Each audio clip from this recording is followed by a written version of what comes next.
அல்லேலூயா.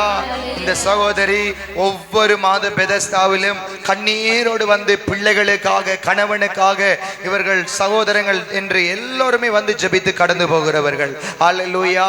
ஒவ்வொரு மாத பெதஸ்தாவிலும் இவர்கள் வருகிற பொழுது ஒரு வேதனையோடு வந்திருக்கிறார்கள்.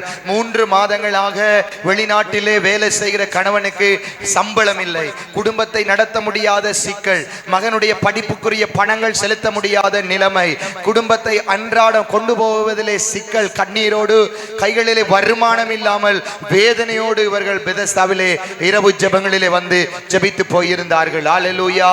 ஆனால் இந்த மாத பெதஸ்தாவுக்கு வர கைகளிலே பணம் இல்லை, இந்த மாத பெதஸ்தாவுக்கு வர முடியாது, நாம் இந்த மாத பெதஸ்தாவை போய் கலந்து ஜெபிக்க முடியாது, நாம் யூடியூபில் அதை பார்த்துவிட்டு வீட்டிலே இருப்போம் என்று இவர்கள் எண்ணிக்கொண்டு இருந்திருக்கிறார்கள்.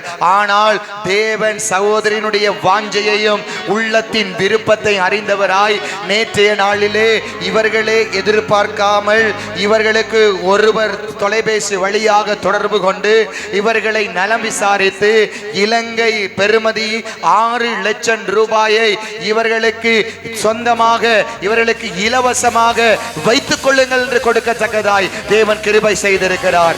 இன்று இந்த பலிபீடத்திலே சாட்சியாய் நிற்கிறார்கள். இவர்கள் அறியவும் இல்லை, இவர்கள் புரியவும் இல்லை, இவர்கள் கொடுத்து வைக்கவும் இல்லை, அவர்கள் இவர்களுக்கு குடுமதியும் இல்லை. சகோதரருடைய கண்ணீரை கண்டு எங்கோ இருந்த ஒரு சகோதரியை தூண்டி எழுப்பி இலங்கை பெறுமதி 6 லட்சம் ரூபாயை இவர்களுக்கு கொடுத்து இவர்களுடைய பிரச்சனைகளை தீர்க்கத்தக்கதாய் தேவன் கிரியை செய்திருக்கிறார். நாம் எண்ணி முடியாத அதிசயங்களையும் அதிசயத்தக்க காரியங்களையும் பிரமிக்கத்தக்க காரியங்களை நமக்கு செய்கிற தேவன் இன்று உங்களுடைய வாழ்க்கையிலும் இருக்கிற பொருளாதார சிக்கல்களை மாற்ற உங்களுக்காய் ஒரு காகத்தை எழுப்ப அவர் வல்லமை உள்ளவராய் இருக்கிறார். கரங்களை தட்டி ஆண்டவரை மகிமைப்படுத்துவோம். ஆண்டவருடைய நாமம் மகிமைப்படுவதாக.